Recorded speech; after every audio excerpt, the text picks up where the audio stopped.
What up, Will Lucas here, Black Tech Green Money. Today's episode, so excited to introduce you to Lanny Smith, who's the founder and CEO of Actively Black. And so look, this episode was really cool because, as you know, there's so many fashion brands out there and only so many break through. So we talked about how he broke through and one of my favorite topics, not waiting for a seat at the table, not asking for a seat at the table, but building your own table. So enjoy the conversation. So typically, when we start businesses, we look for gaps in the market, and so I'm interested with so many athletic, apparel companies, leisure apparel companies, black brands even that are out there. Like, what gap did you see in the market that you felt like this is an opportunity for me? Yeah, I think first and foremost, this athleisure segment of apparel has been the fastest growing segment of all apparel for the last 7 years. There was a huge spike during COVID, and people thought that it would slow down afterwards, but it hasn't. I mean, I think because of the nature of this industry, where it's people are not just wearing this apparel to work out anymore. You know what I mean? Athleisure is now something that people are wearing to travel, to work, and it's even become like a fashion thing as well. So I think because of that, there's so much room and space in this particular segment. I think the last numbers I saw was that by 2030, athleisure is going to be a $400 billion market itself.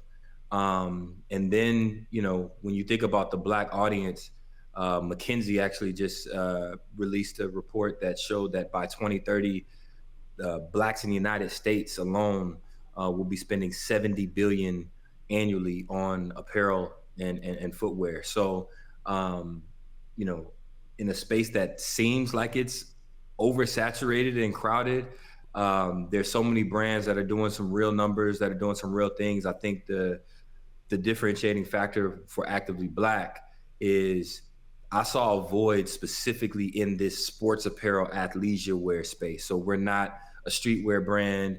We're not a fashion brand. We are a true athleisure sports apparel brand. And, when you think about some of the legacy companies that have existed in this space, you know, these brands have profited billions of dollars off of Black talent, Black consumerism, Black culture.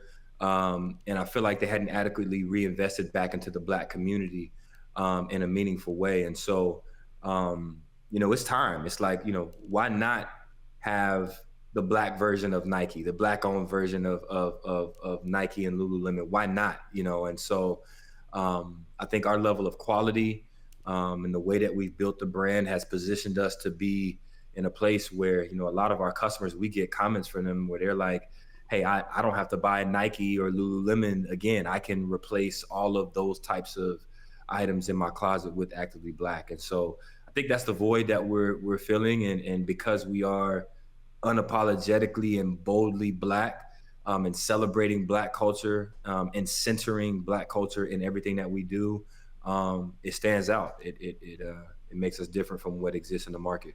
Yeah, I love that, and I want to talk about the market segmentation that being by Black people, and you've got Active Faith and Actively Black, and I think about these are both in many ways subcategories of populations of people, and so Yep. when you think about segmentation in that way, often entrepreneurs erroneously or correctly, depending on the effort, miscalculate the size of the market and Yep. or try to go after a market that's wildly inappropriate for what they're trying to do. And Yep. so how do you think about what is the big opportunity for a Black owned, athleisure brand when you think about Yeah. those two categories? Like, is it big enough? Talk about the size and Yeah. Yeah. obviously yes, it's going to be big enough, but talk about how you got there. Yeah, yeah, yeah. So, first, I think in general with entrepreneurs, one of the things that a lot of us will do is we'll have an idea for something, and we'll put all of our energy and resources into building that product or building that service or whatever it is, and then we go and try to find an audience to sell it to or to serve it to. Where for both Active Faith and Actively Black, I feel like where I've kind of reverse engineered some of this, and I learned this from Greta. I can't remember Greta's last name, but she's built 6 or 7 different e-commerce direct-to-consumer brands, and one of the pieces of advice that she gave was find and build an audience first, and then build product that serves that audience, right? And so that kind of gives you a better chance at success and a better chance at succeeding, because now you're creating product that super serves an audience that you or that you found, instead of the other way around where you're building a product and then you're like, okay, now let me go find somebody who wants this. For the Black audience specifically, it's been interesting. When I first was launching Actively Black, I had Black people tell me that if I named it Actively Black and if I focused on the Black audience, that it was going to prevent this brand from being successful, that we wouldn't have the TAM, right? The total addressable market wouldn't be big enough for us to be successful. I was hoping you go here, so I'm glad you're going here. Yeah, this is what I want you to go. Yeah, and it was disheartening and disappointing at times to hear that, because this wasn't just other people telling me this. This was Black people telling me this too. Like, nah, don't name it Actively Black. It's going to limit its chances of success. And I see that more as a sign of the effects of oppression and the systemic discrimination and all the things that Black people have had to deal with, especially in corporate America, where Black culture and you authentically showing up as yourself is something that is kind of frowned upon. You know what I mean? So when you start to internalize that, you think, okay, well, anything that is so boldly and unapologetically Black is a negative. Yeah. And so even the mission and purpose of what I'm doing with Actively Black is to reclaim and redefine what it means to be Black. We've unfortunately listened to what oppressors have told us what Black means, instead of us actually owning what it means to be Black. And I think that's why it shows up in that way. And so, you know, my response to many of them is, one, when you think about the size of the diaspora, because that's one thing that I need people to understand, we're not building this for Black Americans. This is Actively Black, to me, is a global brand that will galvanize the entire diaspora around the globe under this brand that represents all of us. The tagline for Actively Black is, there's greatness in our DNA. You know, so whether you are, you know, from Houston, Texas, like myself, Brooklyn, London, Jamaica, Lagos, Nigeria, wherever, there's a part of our DNA that ties us together. And I don't think that there's been a brand so far that has existed that has chosen to put all of us under the same umbrella as one tribe. And that's what we're trying to do with Actively Black. And when you think about the size of the diaspora, then you start to realize we're actually not the minority. You know what I mean? I think there's this misconception that we are the minority in the world. So if we're only speaking to the Black audience, it's too small of an audience to speak to or to sell to, right? And the crazy part about that is, every corporation, every multi-billion-dollar brand either has a department or they're having meetings to figure out how to sell to the Black consumer. That's right. Right? That's right. So if the Black consumer is big enough for Nike to be figuring out how do we sell to the Black audience, for Coca-Cola to figure out how do we sell to the Black audience, if our audience is big enough for these multi-billion-dollar brands to focus on how they sell to us, then why would it not be big enough for a Black-owned brand to sell to us? You know what I mean? Like, that's the part that has never made sense to me. But I know part of it is just because some of this hasn't been done before. And so, you know, I'm a believer that you can't be what you can't see. You know what I mean? And so if we've never seen a Black Nike before, then maybe it's just, it hasn't existed before in our minds, so it can't be done. That's what I'm fighting against. You know, I don't know if you remember, I'm sure you do, the viral video with Ye and Sway, and he was like, Sway, you ain't got the answers. And Sway was telling him, like, man, you trying to get Adidas to do this with you, Nike to do this with you, Louis Vuitton to do this with you. Yeah. Why don't you just do this yourself? Yeah. You know what I mean? Like, you've got this influence over all these people. Why not just do it yourself? And he's like, you ain't got the answer, Sway. And I'm sitting there like, That's the bro, way. like, That's the way. you act, that is the way. You know what I mean? And unfortunately, I think sometimes we put limitations on ourselves on what we can do. And if I can launch this brand out of my apartment, and in 3 years we've created a multi-million-dollar brand, what could Kanye have done if that's what the route that he decided to go from the beginning, instead of what? And I don't want to focus on him. Our culture has historically, we've lent our cultural influence and our celebrity and our creativity to all these other brands, to help all these other brands profit and benefit from our culture. Why not do that on our own? What do you think would happen if the cultural influencers and leaders of our culture all decide to galvanize around Actively Black? What do you think would happen? You know what I mean? Like, we can build a multi-billion-dollar brand that is owned by us. We just have to change our frame of mind of how we view what we lend our influence to. So the market is big enough. As I mentioned, the McKinsey report showed that Black people just in the United States alone will be spending $70 billion annually by 2030 on apparel. When you said Greta, we talking about Greta Rose Van Riel, I think her name is? Yep. Okay. White lady from New Zealand, I believe. Yeah. Yep. So Greta Rose Van Riel's at Greta with 2 T's on IG. Just for those who want to look her up. So there is a quote I saw on your site, and I've been saying this for years also. When we talk about tech specifically, there have been people, and I got the thought when I heard Jesse Jackson doing this to the Googles, the Apples, and et cetera of the world, of like trying to get us seats at the table. And I'm like, I don't want to beg these companies for seats at the table. I want to build my own. And then I saw your site, and I'm like, he's saying the same thing. And I'm like, okay, I feel my brother there, because I'm like, I'm not asking nobody for nothing. I'm going to just go do this thing. And so I want you to speak to, and it's honestly along the lines of what you just talked about with Kanye and that mindset, because it's not just about Kanye. It's the mindset of, thinking we need an institution to give us a stamp of approval or something else when we live in a day of distribution that is at your fingertips. And so can you talk about how you think about that and what led you to this, how you got to that, and how it actually works in fashion when you do need some resources to be able to get started? Yeah. So, I think the full quote that's on the site is, it's time for us to stop asking for a seat at the table and build our own table. Right. And so, prior to launching Actively Black, I launched Actively Black on Black Friday 2020. So November 27, 2020. We all experienced 2020 from our different vantage points, and after the murder of George Floyd and Breonna Taylor, et cetera, and you saw the reaction.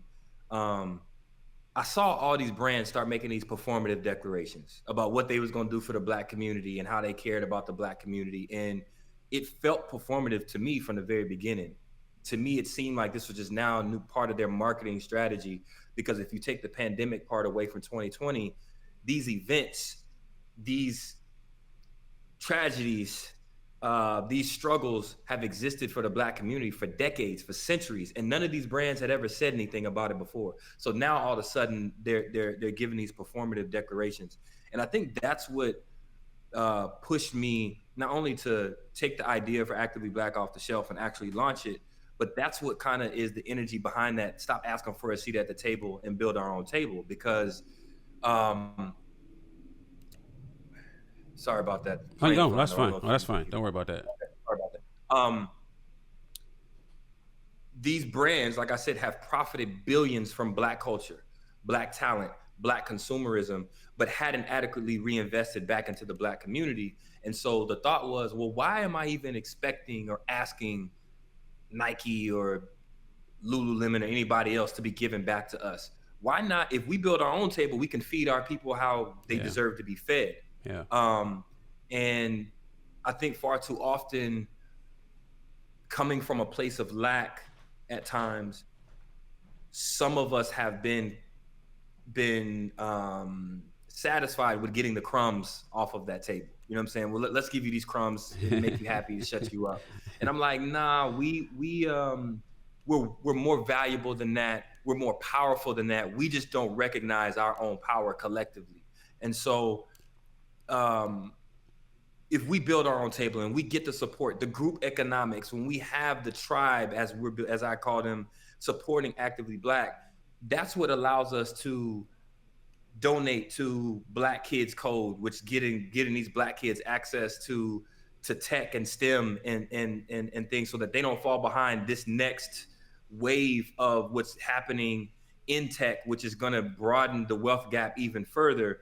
We need our Black kids to have access to that. Well, if Actively Black becomes that next multi-billion-dollar brand, and it's built into what we do to make sure that we're giving back, to make sure that we're donating, we're creating programs for our community, then we're not asking for anybody else to give us that, because we can do that ourselves. You know what I mean? So that's really the mentality behind it. You know, we've put on mental health clinics and events for the Black community, specifically for the Black community. We've funded Black Mamas Matter, that's fighting against the ridiculous Black maternal mortality rate that these Black women are facing being pregnant. Black women are dying at 3 or 4 times the rate that white women are during pregnancy. We're not asking for nobody else to do this. We can help ourselves. And that's the message that I even try to give to the tribe. You know, we fight against those instances where our own people are like, why I got to pay this much for this hoodie? Or why I got to pay this much for this shirt? And it's like, you'll pay Gucci for that. You'll pay Louis Vuitton for that. You'll pay Nike and Lululemon for that. And none of them care about our community at all. So why not pay that premium price for Actively Black? Because, you know, not only are we providing a premium product, but we're also hiring Black talent. We're also giving back to the Black community. That's where your support goes. So, that's just where we are with it. And to your point, in the time that we live in now with social media, the internet, e-commerce, you don't even need a distribution channel outside of being able to speak directly. I can reach my audience directly. I don't need a store to decide they're going to pick up Actively Black. I don't need that. I can sell directly to my target audience, speak to them. And the power in that is, I'm also able to maintain a certain level of integrity and authenticity for my brand that I don't have to compromise, because I don't have to minimize our Blackness or quiet down what we're doing in order for this chain of stores to accept us. I can just get directly to my consumer. And I think that's the power of the era that we live in now. Yeah, and so I think you might have just answered my next question for me, and I'm going to give you what I think was going to be the response to this. So your site talks about, you know, we're a movement, and, you know, not just like a product, but we are a movement. And as you've seen, like, there's a ton of companies that say, like, yeah, we're a movement, and you sell rubber bands, and, like, you know, but you're a movement selling rubber bands. It's like, so people use that. It's like this cliche. But what I'm hearing you say, which I think I get now, it's like, no, we're a real movement in that, like, what we've talked about with distribution channels and being able to do this for ourselves, and the things that you contribute to is like, what I hear you say in that we are a movement is we are the ones we've been waiting for. Whether you're talking about mindset or whether you're talking about athletics, because on that field, you the one. Here's the thing.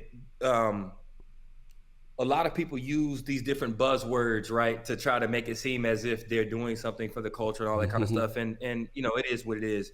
For us, I've actually started to say that we're not actually building an apparel brand. The clothes are just the uniform for the movement, right? Yeah. And so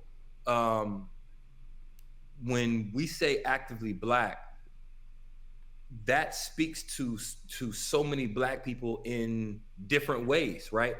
It doesn't necessarily mean, while we do encourage our audience and our people to get more active so we can be healthier, right? Because that is a part of what we need to do to get to that next level of success for us as a people. But being Actively Black could be that student that is doing everything they can do to make sure that they get that degree, so they can get the job that they want to help better their family. You're being actively Black. That Black person that is maintaining their identity and integrity within corporate America, which it's extremely hard to do, but that's being actively Black. There's so many ways that Being excellent we is being actively excellent in whatever you're doing. The mother, the Yeah. father who's in their child's lives and making sure that they are loved and they have direction. That's being actively Black. You know what I mean? Yeah, And so yeah. because of this umbrella and the way that being actively Black can be defined, it makes this more than just apparel. This ain't about the hoodie or the t-shirt. This is actually about the mindset. You know what I mean? The tagline for Actively Black is there's greatness in our DNA. And so one of the things that I wanted to focus on in building this brand is shifting our mindsets, right? Like I didn't want to focus on Black trauma. We know about all of these things that have oppressed us, that have traumatized us. But we're more than our trauma, right? Yeah. There's so much greatness that we have now, that we've had throughout history. And when you think about how powerful Just Do It has been for Nike, right? I grew up with that. So there were times where I applied that to things that had nothing to do with sports. Yeah, you know what I mean? yeah. Whether it was, studying for a test, whether it was whatever I was going through where I needed to push through, that mantra kind of, what, just do it. What if this next generation is growing up with, there's greatness in my DNA? You know what I mean? Like the power in that, in whatever obstacle they face, in whatever journey that they're going on in their life, they know that no matter what society tells me, no matter what these oppressive systems are telling me, there's greatness in my DNA. And I'm going to operate from that place of greatness, whether that's on the court, whether that's in school, whether that's on my job, whether that's with my family. That's something that's bigger than the apparel. You know what I'm saying? That's bigger than a hoodie or a t-shirt. And then what I've seen is the tribe connecting in a way that's so beautiful. Like we'll see complete strangers. We'll get these testimonials of complete strangers in the airport, but they'll see each other wearing Actively Black. And they're like, oh, you part of the tribe. Oh, you part of the tribe. And then they're connecting. Like that's a real movement. Like we for years trying to figure out how do we find a way to unify our people. I think we have an incredible opportunity through Actively Black to unify our people, unify the diaspora through a brand that represents them in a way that hasn't been done before. So there are dozens, if not hundreds, of people who have your passion doing this. There are dozens, if not hundreds, of people who are trying to do athleisure, and they're Black, and they're all these things. Yep. What helped you break out? Like, what was in 3 years? And see, who've been doing it for a long time. You multiplied your 3 years by whatever number, but something helped you break out. What was that? I think it's a combination of things, man. One, me being a former professional athlete, there's a certain level of experience that I've had. Like I've always had the best of the best when it came to athleisure and sports apparel. I was a top ranked player in the country. I was top 75 since the 6th grade. So I was on the Nike teams that was traveling across the country in middle school, playing against the best of the best. We had the best of the best, you know what I mean? And so when I launched Actively Black, I heavily invested in the quality of the product.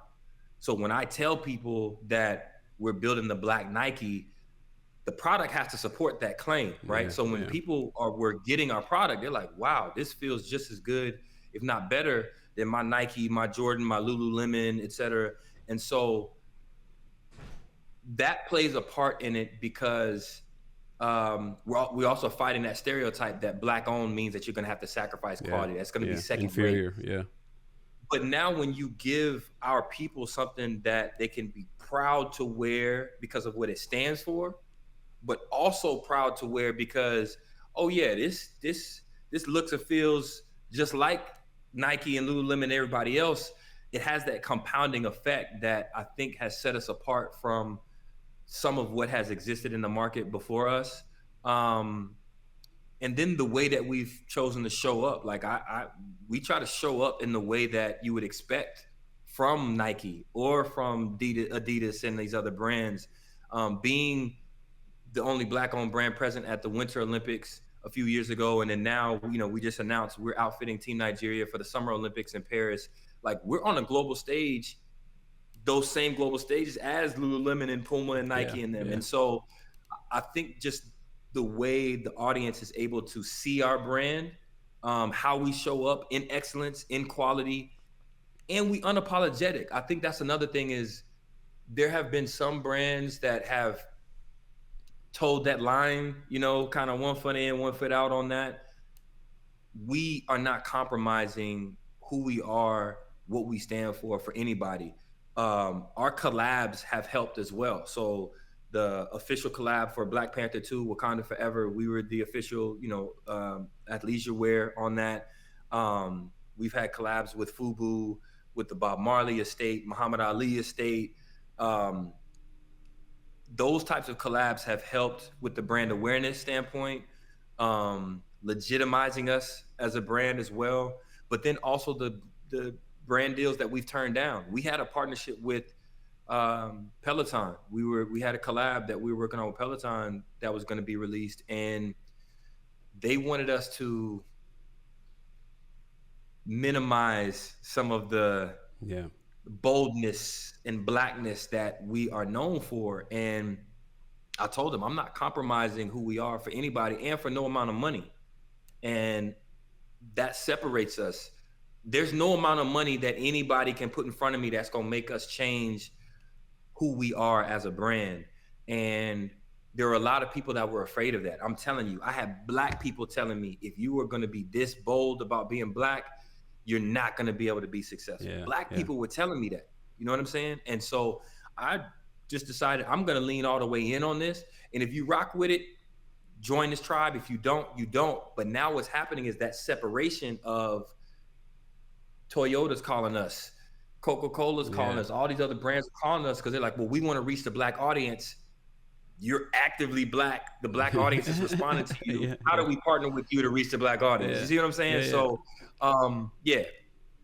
So, I mean, but that's got to be like a painful call to say, like, man, I'm about to tell Peloton no. Like, oh my, I can't believe I'm about to do this. Or no.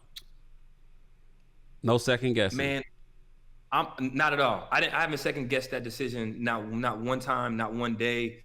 This is a very purpose-driven thing for me. You know what I mean? Like, this wasn't let me start a brand so I can make a bunch of money and have a pop-in brand. Like, that was not the motivation for me. The motivation for me is to uplift and reinvest back into the black community through Actively Black. And so anything that doesn't align with that mission, I'm not rocking with. You know what I mean? And I think for too long, whether through some of our brands, through some of our cultural leaders and influencers and things like that, we've been willing to sacrifice and compromise our identity to get that seat at that table or to get that check or to, it's time for us to finally stand on our own and realize the power that we have. And we don't need their approval or their check to build this global brand. And my plan is to prove that. Now, have I missed out on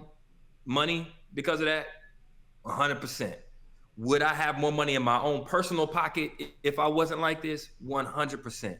But money is not the motivation for me. Money is the tool. We need to make the money so I can hire more black people, so that I can catch up to the demand, so I can give back to more black organizations, so that we can scale. That's what we need the money for. You know what I mean? Like, so if it's not supporting that mission, I don't care. And that's what we need.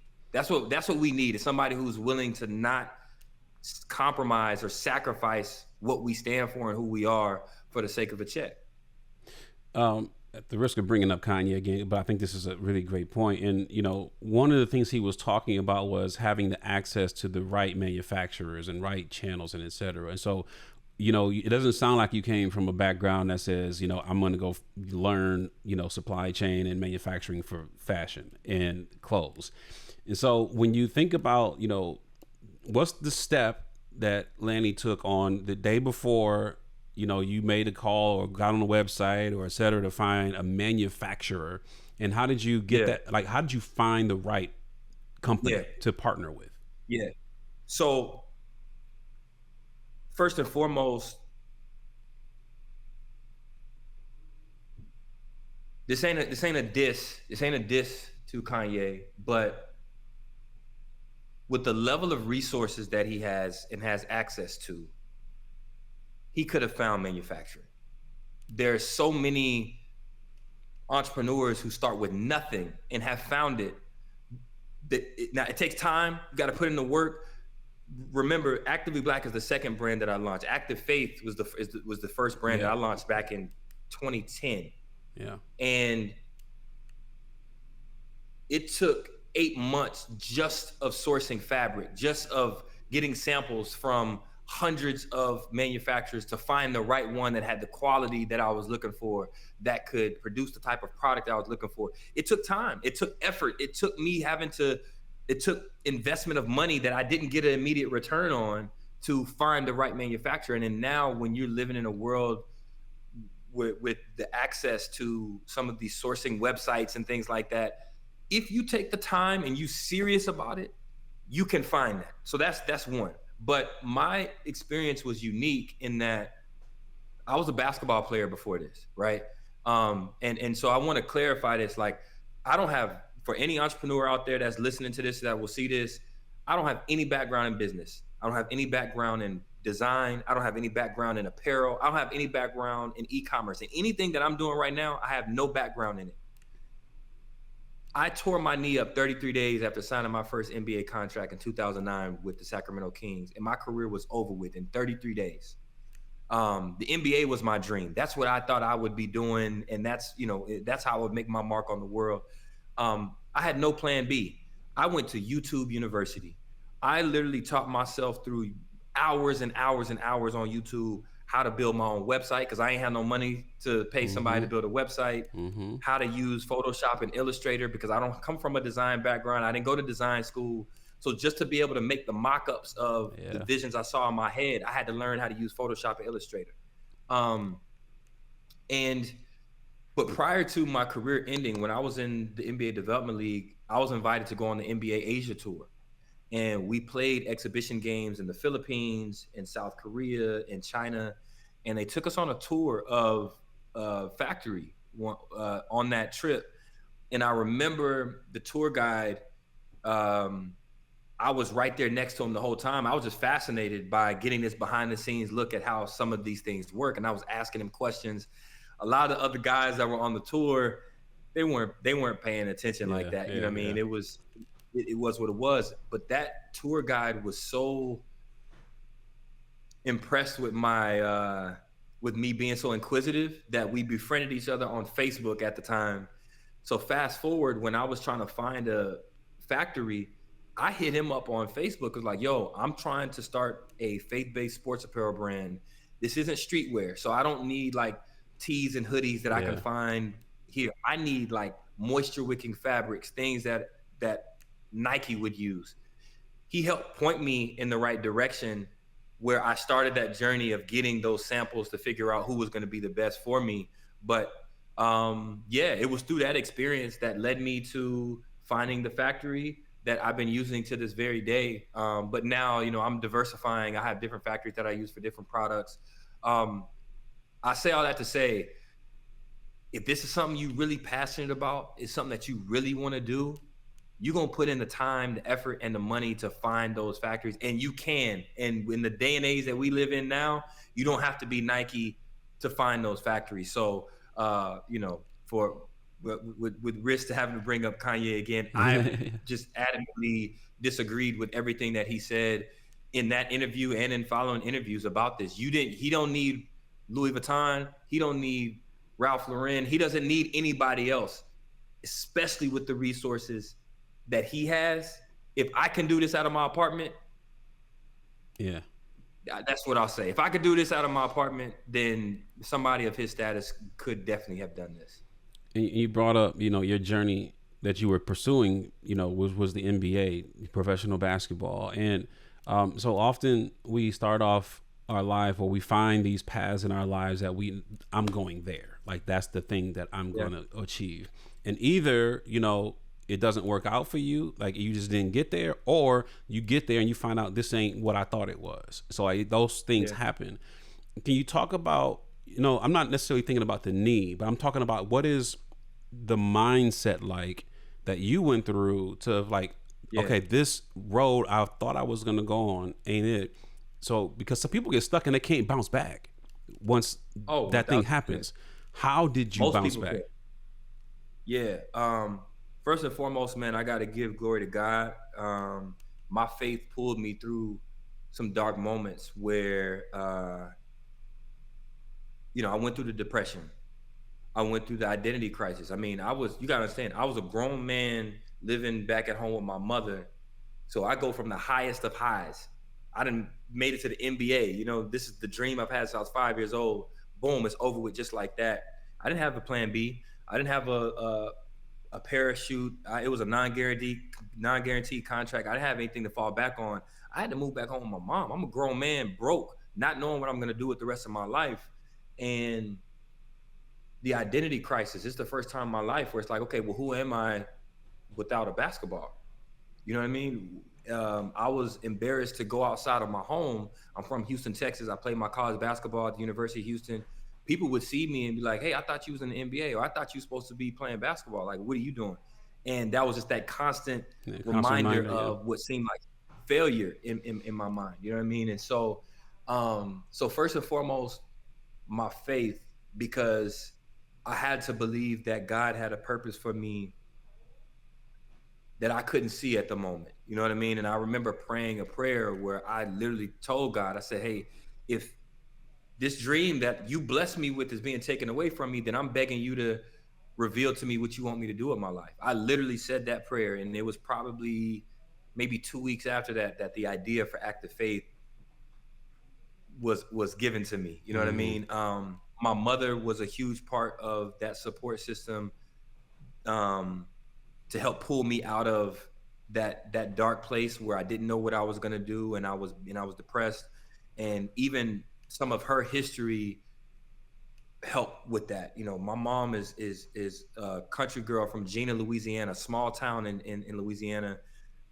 Both of her parents had to stop their schooling at the fourth grade level. They were sharecroppers to help in the fields. So my mother was the first person in our family to go to college and to graduate from college. She became a computer programmer, moved to Houston, Texas, was one of the top computer programmers in the state of Texas. So you got to think about a Black woman in the early 80s in Texas as a computer programmer, Yeah. right?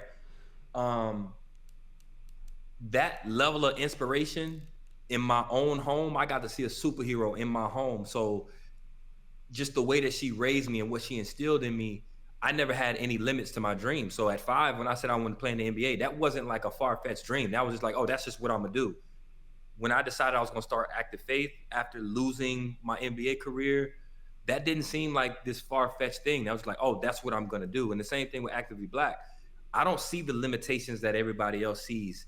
I see the opportunity and what can be built. And I think the mindset has to be knowing that we all have a purpose for our lives. And even though things may not go the way that we expect them to, or the way that we plan them to, there's still a purpose for you. And so that hope of knowing that there's something for me to fulfill, regardless of how things look or seem right now, if you can keep that hope alive, if you can keep the faith in that, um, it will allow you to use your experiences to propel you forward. So Mm-hmm. all of those experiences of being a basketball player, of what I had to do just to make it to the NBA, all those things have helped me now. You know Yeah. what I mean? Like Yeah. I'm pulling on all of those experiences now. So now when I look back, it looks like a great story. You know what I mean? Yeah. Like, oh, he lost his career and then he Yeah. started these businesses and now he's doing these things. In the moment, it didn't feel good. In the moment, I couldn't see what is happening now. I just had to have the faith that there was a That's purpose right. for my life That's right. that was going to come to fruition, and You walking in that faith. Yeah. Yeah, you Yeah. reminded me of one of my favorite quotes, which was one from Steve Jobs when he gave his, I think it was Stanford, his graduation commencement speech, and he said, you can't connect the dots looking forward. You can only connect the dots looking backward. And so Mm, sometimes when you're in a situation, you don't realize why you're in that situation. But a week from now, right. 2 weeks from now, a year from now, 10 years from now, you look back. That's why I did that, so I could do this. And then it all It makes all makes sense. Then it all sense. makes sense. Yeah. And I think there's a reason why the dreamers like a Steve Jobs, the dreamers like some of these people are able to accomplish what they accomplish is because, we it's a risk. You know what I mean? Like there's no guarantee on the other side, but the path reveals itself as you're walking, That's right. right? It's not like the path is there and then you follow the path to get to that Yeah, next. It's like, well, and that's faith, right? that's a That's what's fact. walking in faith is that I can't trust just my sight because I can't see the path going forward. So I've got to actually start walking. I've got to do the work and Yeah, then the path will reveal itself as I'm walking. You know what I mean? I think a lot of people are afraid to take that risk for whatever reasons there are. You know what I mean? Right now, it's a lot of people who are afraid to do it because they're afraid of failure and how that might make them look. You know what I yeah, mean? Like yeah. you have to take the risk of putting yourself out there. And the risk is you might fall flat on your face and everybody's going to see you fail and fall flat on your face. Some people don't want to risk that Yeah, level of yeah, embarrassment. People think that I had this perfectly orchestrated plan and I tell them like, yo, when I started Actively Black, like everybody told me this would not work. You know what I mean? hmm Like there was no guarantee that this was going to be successful, but I still had to put it out there into the world. that's right. I announced this on social media. I had to put all the things out there, not knowing what the response was going to be. This thing could have went completely different. People could have just laughed at it and but I had to take that risk of putting it out there into the universe and speak it into existence and put the work behind it for this to even be a possibility. Some people are not willing to take that leap and Yeah, that risk. You're never going to see that other side unless you do. So, that's a great way to end this. Lanny Smith, this was fantastic, man. man, Bless you. thank you for having me, man. Absolutely, absolutely.